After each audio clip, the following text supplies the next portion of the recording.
এরাই হলো যোদ্ধা রাজা দশরথের দুই পুত্র রাম লক্ষ্মণ ও রামের সহধর্মিণী সীতা। আজ তারা পিতৃ সত্য পালনের জন্য চলেছেন 14 বৎসর বনবাসে। আর এই রামের ভূমিকায় নৃত্য পরিবেশন করে দেখাবেন ইনি হলেন পারি পাথর মা পার্বতী মহিলা সমিতির ওস্তাদ সুচিত্রা শহীদ এবং লক্ষ্মণের ভূমিকায় সুজাতা শহীদ ও সীতার ভূমিকায় ঝর্ণা শহীদ।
চিত্রকূট পর্বতে অবস্থান করেছে।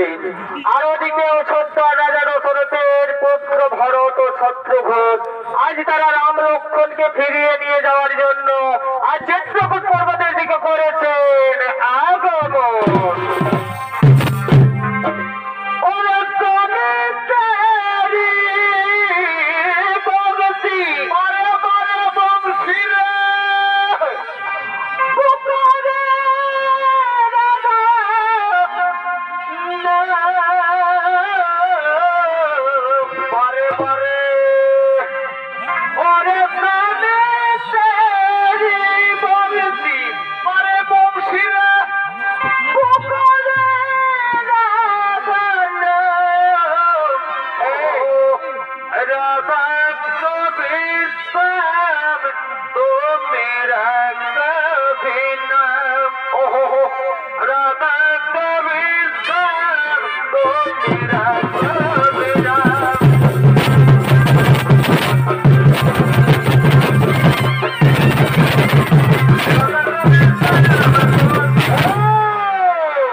চিত্রকূট পর্বতের দিকে করেছেন আগমন। এই ভরত শত্রুঘ্নের ভূমিকায় নৃত্য পরিবেশন করে দেখাবেন এরা হলো দুই বোন পুতুল শহীদ ও প্রিয়ঙ্কা শহীদ।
বল বলছি কি জন্য অযোধ্যা ছেড়ে এই চিত্রকূট পর্বতে এসেছিস ভাই?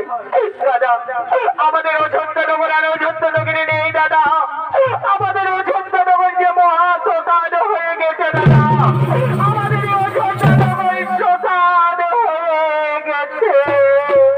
ওরে ভাই ঘর তুই একটু কথা আমায় শোনালি রে ভাই, কি হয়েছে আমাদের অযোধ্যা নগরে? আমাদের পিতা মাতা আমাদের সমস্ত অযোধ্যাবাসী সবাই কুশলে আছেন তো দাদা?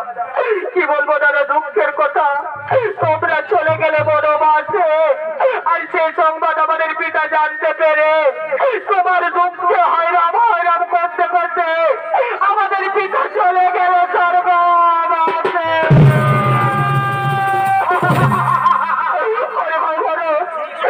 কি কথা আমায় শোনালি রে ভাই, আমাদের পিতা আমাদের ছেড়ে চলে গেছে স্বর্গবাসে। পিতা দাদা সেই জন্য আমি তোমায় অযোধ্যা নগরে ফিরে নিয়ে যেতে এসেছি দাদা, তুমি আমার সাথে অযোধ্যা নগরে ফিরে চলো দাদা। দাদা হলে কিন্তু এ ভরত তার জীবন রাখবে না দাদা, এ ভরত প্রাণ বিসর্জন। ওরে ভাই বলো তুই কথা আমায় বলিস না ভাই, আমি তোর সাথে অযোধ্যা নগরে ফিরে যেতে পারবো না ভাই। আমি যদি তোর সাথে অযোধ্যা নগরে ফিরে যাই তাহলে যে আমাদের পিতার নামে কলঙ্কিত হবে রে ভাই, আমাদের সূর্য বংশের নামে কলঙ্কিত হবে। তার চাইতে তুমি আমার আদেশে অযোধ্যা নগরে ফিরে যাও ভাই। দাদা আমি তোমার কথা অমান্য করতে পারবো না দাদা, কিন্তু আমি অযোধ্যা নগরে আর ফিরে যাবো না দাদা, আমি অযোধ্যা নগরে আর ফিরে যাবো না দাদা, আমি ফিরে যাবো নন্দী গ্রামে। তোমার পায়ের পাদুকা আমার হাতে তুলে দিন দাদা, তোমার পায়ের পাদুকা আমি মস্তকে ধারণ করে নিয়ে যাবো নন্দী গ্রামে। এই পাদুকাকে বানাবো অযোধ্যা রাজা, এ ভরত হবে কেবল ওই উপাসক মাত্র। দিন দাদা তোমার পায়ের পাদুকা আমার মস্তকে তুলে দিন। এই কথা ভাই ভরত, এই তো ভাই আমার পায়ের পাদুকা আমি তোমার হাতে তুলে দিলাম, এই তো ভাই আমার পায়ের পাদুকা তোমার হাতে তুলে দিলাম। দাদা এই পাদুকা আমি মস্তকে ধারণ করলাম দাদা, এই পাদুকা আমি নিয়ে যাবো নন্দী গ্রামে, এই পাদুকাকে বানাবো অযোধ্যা রাজা। এই ভরতকে বলো উপাসক মাত্র। তবে একটি কথা দাদা, আমি এক এক করে 14টা বছর অপেক্ষা করবো, আর যেদিন 14 বছর পূর্ণ হবে সেদিন যদি আমি তোমায় অযোধ্যা নগরে না দেখতে পাই দাদা, এ ভরত তার জীবন রাখবে না দাদা, এ ভরত প্রাণ বিসর্জন দেবে। ওরে ভাই বলো আমি তোমায় কথা দিলাম ভাই, এক এক করে যদি 14 বছর পূর্ণ হবে সেদিন আমি নিশ্চয় ফিরবো ভাই, সেদিন আমি নিশ্চয় ফিরবো অযোধ্যায়। তুমি এখন আমার আদেশে অযোধ্যা নগরে ফিরে যাও ভাই। হ্যাঁ দাদা আমি চলে যাচ্ছি, আমি চলে যাচ্ছি দাদা, আমি চলে যাচ্ছি, আমি চলে যাচ্ছি।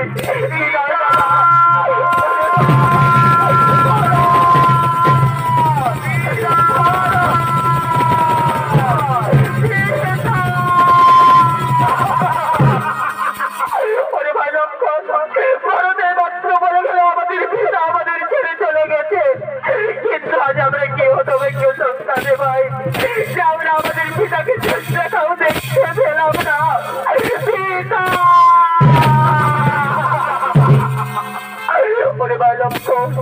আজ আমরা কি হতো বাক্য সন্তান যে আমাদের পিতার আমরা মুখান্তিও করতে পারলাম না, আমরা আমাদের পিতাকে দেশ দেখাও দেখতে পেলাম না।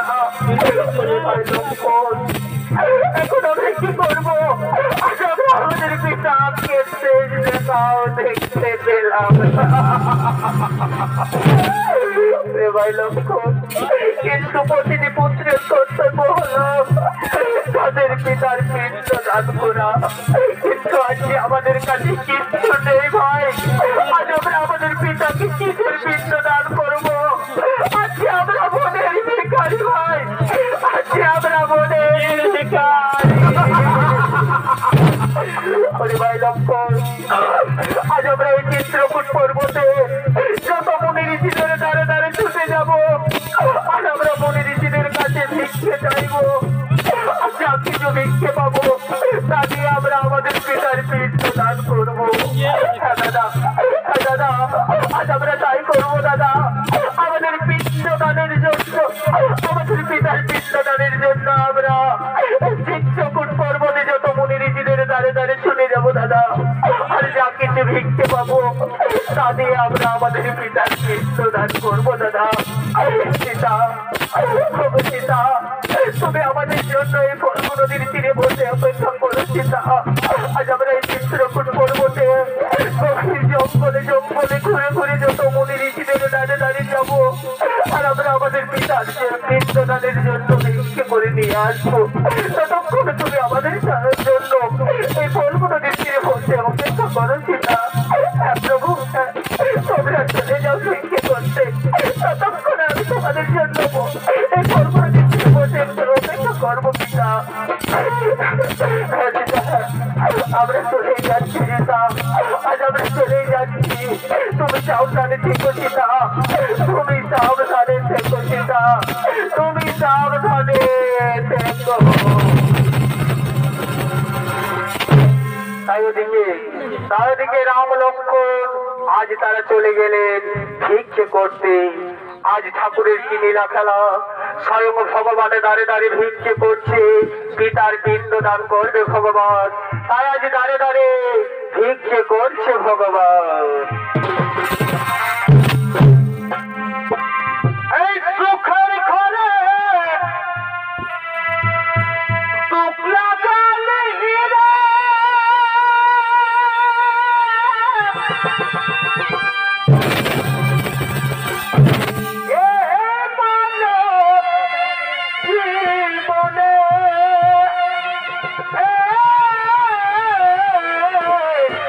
দাঁড়ে দাঁড়ে ভিক্ষে করছে ভগবান।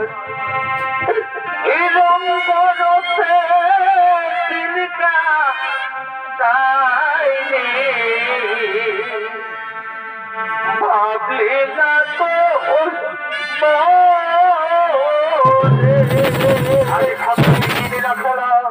আজ স্বয়ং ভগবানের দাঁড়ে দাঁড়িয়ে ভিক্ষে করছে ভগবান পিতার পিণ্ড দান করার জন্য। মুখে ঘুরে টুকলো গেলে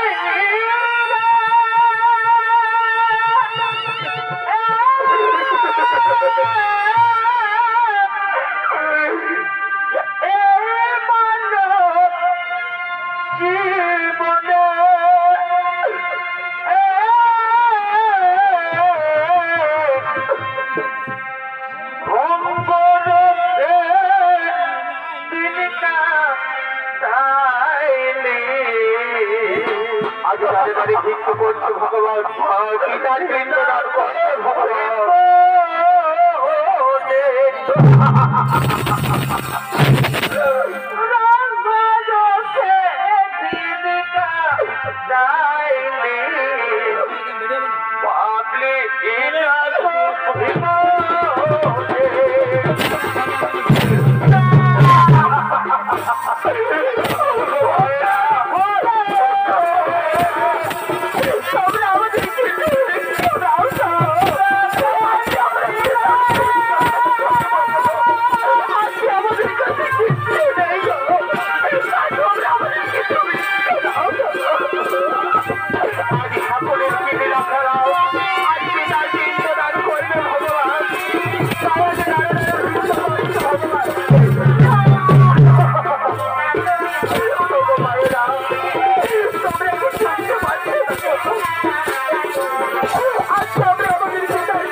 সম্মুখে এসে মা সীতাকে বলছে, সে মা সীতা, আজ আমি তোমার কাছে ফিরে এসেছি মা, আজ আমি তোমার কাছে এসেছি মা।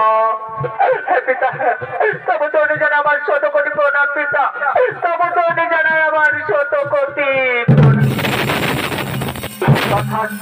তথাস্তু মা সীতা।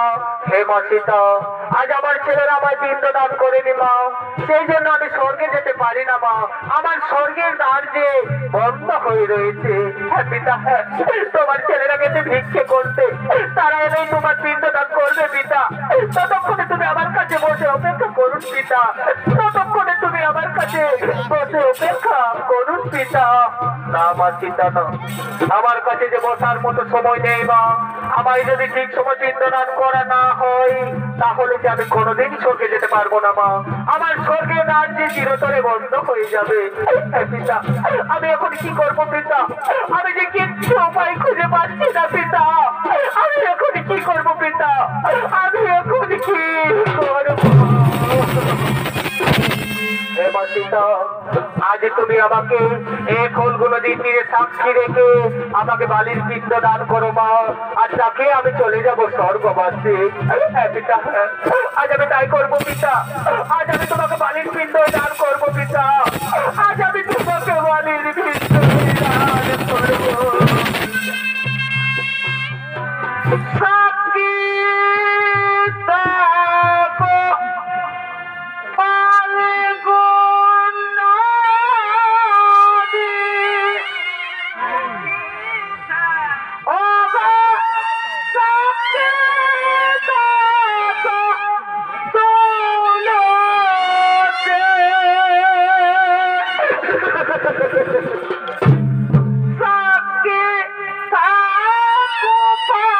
Go!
সীতা, আজ তুমি আমাকে বালিশ পিণ্ড দান করলে মা।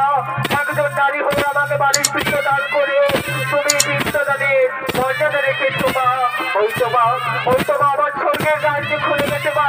এবার যে আমি চলে যাবো স্বর্গবাসে। না পিতা না, তুমি আমাদের ছেড়ে চলে যেও না পিতা। আমরা যে তোমাকে ছাড়া বাঁচতে পারবো না পিতা।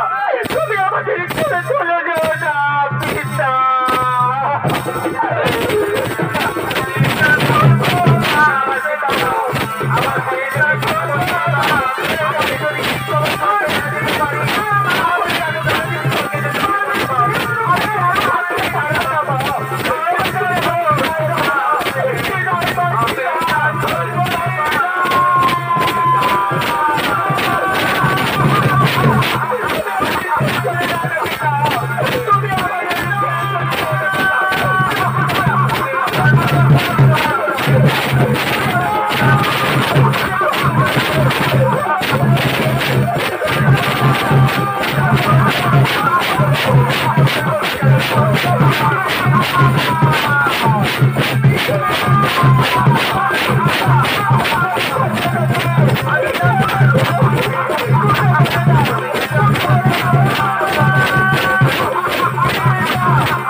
এবার আমরা ভিক্ষে করে ফিরে এসেছি সীতা। এবার আমরা আমাদের পিতার পিণ্ডদান করবো। প্রভু, তোমরা চলে গেলে ভিক্ষে করতে, সে সময় আমাদের পিতা আমার কাছে এসেছিল। আমাদের পিতা আমার কাছে এসে আমাকে বালির পিণ্ড চাইল, আর আমি তাকে বালির পিণ্ড দান করলাম। আর তাকে আমাদের পিতা চলে গেল স্বর্গবাস। সীতা, কেন তুমি আমাদের সাথে রসিকতা করছো সীতা? এটা কিন্তু রসিকতার সময় নয়। আমাদের পিতা তো এই ফলগুলো তীরে আসতে পারে না। কেন তুমি আমাদের সাথে মিথ্যে কথা বলছো? না প্রভু না, আমি তোমাদের মিথ্যে কথা বলছি না প্রভু। আজ আমি তোমার নামে ভিক্ষে করে বলছি প্রভু। তোমরা চলে গেলে ভিক্ষে করতে, সে সময় আমাদের পিতা আমার কাছে এসেছিল। আমাদের পিতা আমার কাছে এসে আমাকে বালির পিণ্ড চাইলো, আর তাকে পিতা চলে গেল স্বর্গ। পিতা, আমার পিতা যে ফলগুলো দিতে এসেছিল আর তুমি তাকে বালির পিণ্ড দান করেছো, তার কি তোমার কেউ সাক্ষী আছে? হ্যাঁ প্রভু, আমার কাছে সাক্ষী আছে। আমি এই ফলগুলো দিকে সাক্ষী রেখে আমি আমার শ্বশুরকে পিণ্ড দান করেছি। ওই ফলগুলো তুমি তো সব কিছু দেখেছি। তুই আজ আমার প্রভুকে সত্যি কথা বলে দে। তুই আজ আমার প্রভুর কাছে আমার মা রক্ষা কর। আজ তুই আমার প্রভুর কাছে আমাকে মিথ্যেবাদীর হাত থেকে রক্ষা কর। আজ তুই আমার প্রভুকে সত্যি কথা বলে। না পিতা না, আমি কিন্তু মহারাজ দশরথকে এই ফলগুলো তীরে আসতে দেখি।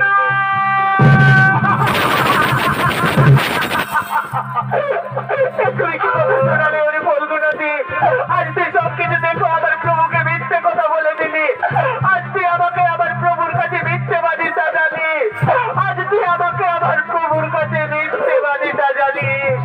ওই ফলগুলো দিয়ে আজ আমি তোমাকে অভিশাপ দেবো। তোর জল কোনোদিন উপরে বইবে না, তোর উপর দিয়ে খুব কুর্শিকাল পার হবে। তুই থাকবি চিরন্তশিলা হয়ে। এ আমার অভিশাপ। সীতা, আর কি তোমার কেউ সাক্ষী আছে সীতা? আমার কাছে সাক্ষী আছে শিমুল বৃক্ষ। ওরে শিমুল বৃক্ষ, তুই তো সব কিছু দেখেছি।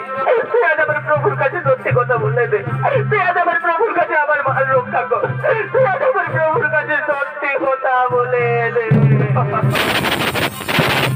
না সীতা না, আমি কিন্তু মহারাজ দশরথকে এই ফলগুলো নদীর তীরে আসতে দেখিনি।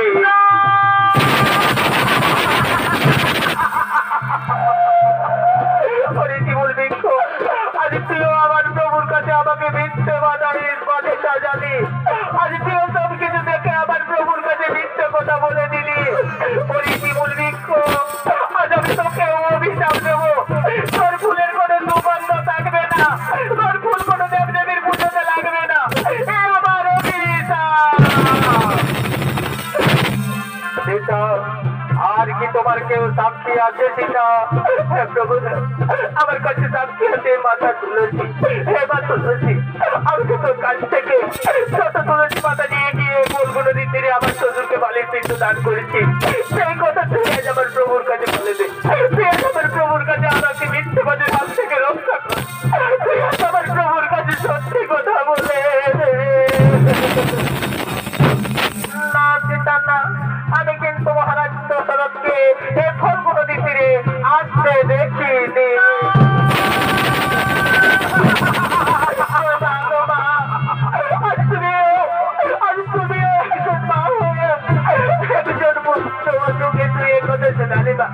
আজ তুই আমার প্রভুর কাছে আমাকে মিথ্যাবাদী সাজালি। এবার তুলসী, আজ তুই সব কিছু দেখে আমার প্রভুর কাছে আমাকে মিথ্যাবাদী সাজালি না। আজ আমি তোমাকে অভিশাপ দেবো মা। তোমার জন্ম যেখানে যেখানে হলে তোকে খুব পুরো খেলা করবে। আরে ফলগুলো দিচ্ছি কোনোদিন তুলসী গাছ জন্মাবে না মা। আমার অভিশাপ। আর কি তোমার কেউ সাক্ষী আছে সীতা? প্রভু, আমার কাছে সাক্ষী আছে বটবৃক্ষ। ওরে বটবৃক্ষ, তুই তো সবকিছু দেখেছি। তুই আজ আমার প্রভুর কাছে সত্যি কথা বলে দি। তুই আজ আমার প্রভুর কাছে আমার মান রক্ষা কর। তুই আজ আমার প্রভুকে সত্যি কথা বলে। অত সীতা, অত সীতা, অত চোখের জল। হে মা সীতা, আমি জীবনে কোনোদিন মিথ্যে কথা বলি না মা, আর আজকেও মিথ্যে কথা বলবো না। হে প্রভু রামচন্দ্র, তোমরা চলে গেলে ভিক্ষে করতে। সে সময় মহারাজ দশরথ এই ফল্গু নদী তীরে এসেছিল। এসে মা সীতাকে বালির পিণ্ড চাইলো, আর মা সীতা তাকে বালির পিণ্ড দান করলেন। তা খেয়ে মহারাজ দশরথ চলে গেলেন স্বর্গবাসে। এ আমি নিজের চোখে দেখেছি প্রভু। মা সীতা যা কিছু বলেছে সম্পূর্ণ সত্যি কথা বলেছে। মা সীতা কোনো মিথ্যে কথা বলে না প্রভু। আমি জীবনে কোনোদিন মিথ্যে কথা বলি না, আর আজকেও মিথ্যে কথা বলবো না। মা সীতা যে দশরথ রাজাকে বালির পিণ্ড দান করেছে তার সাক্ষী আমি নিজে। আমি নিজের চোখে দেখেছি প্রভু। মা সীতা কোনোদিন মিথ্যে কথা বলে না। আজ তুই আমার প্রভুর কাছে আমাকে মিথ্যেবাদের হাত থেকে রক্ষা করলি। আজ তুই সত্যি কথা বলে আমার প্রভুর কাছে আমার মান রক্ষা করলি। ওরে বটবৃক্ষ, আজ আমি তোমাকে আশীর্বাদ করি বাবা। সত্য সেটা নাপর কলি, চার যুগতে তুই চির অমর হয়ে থাকবি। তোর গাছের পাতা কোনোদিনও ঝরে শেষ হবে না। তোর গাছের ছায়া থাকবে সপ্তময় শীতল। তোর গাছের নিচে যে প্রাণী বসবে চির শান্তি স্থাপন করবে। এ আমার আশীর্বাদ, এ আমার আশীর্বাদ, এ আমার আশীর্বাদ। প্রভু, এবার তো তুমি আমায় বিশ্বাস করেছো যে আমি আমাদের পিতাকে পিণ্ডদান করেছি। এবার তো তুমি আমায় বিশ্বাস করো প্রভু যে আমি আমাদের পিতাকে পিণ্ডদান করেছি। অত সীতা, অত সীতা, আজ আমি উপযুক্ত প্রমাণ পেলাম। আজ আমি উপযুক্ত প্রমাণ পেলাম যে তুমি আমাদের পিতাকে পিণ্ডদান করেছো। তাই একজন নারী হয়ে আজ পিণ্ডদান করে আজ পিণ্ডদানের প্রথা চির অমর করে রাখবে।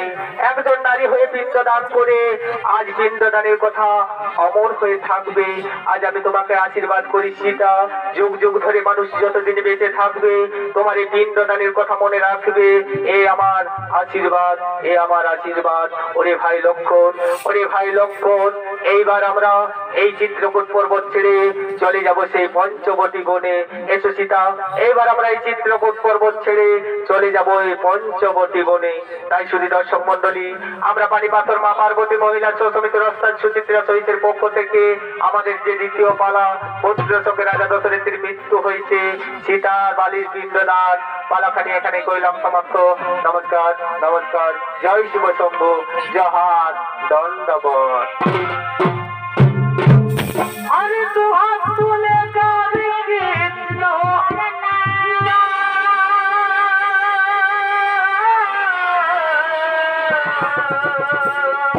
রাধে রাধে।